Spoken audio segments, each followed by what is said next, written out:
જય દશામાં આજે તારીખ 24 જુલાઈ અને ગુરુવાર 2025 મા ભગવતીના પવિત્ર વ્રત એટલે કે દશામાના જે વ્રત છે એ બહેનો રહેશે તો તમામને મારા હૃદયપૂર્વકથી જય દશામાં.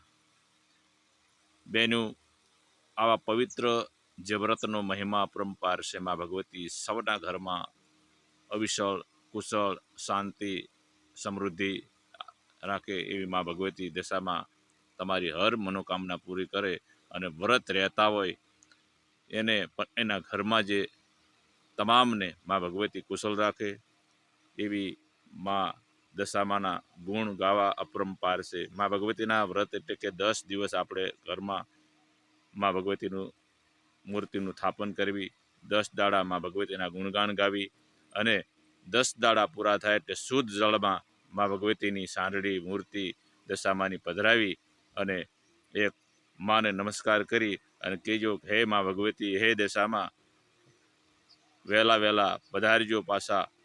આવતા વ્રતમાં પણ અમને આવો મહિમા અપરંપાર છે એટલે તમારા વ્રતનો અમને પણ ફળ મળે. હે મા ભગવતી, જય મા દશામાં એમ કરી અને પધરાવી દીજો. અને મારો જે આ વિડીયો જે સાંભળતા હોય એ બધી બહેનોને જય દશામાં એમ 2 વાર બોલજો એટલે તમારા મનોકામના જે છે એ પૂર્ણ કરશે મા ભગવતી અને તમારા ઘરમાં કુશળ શાંતિ અવિશળ લાભ આપશે મા ભગવતી. જય દશામાં, જય દશામાં.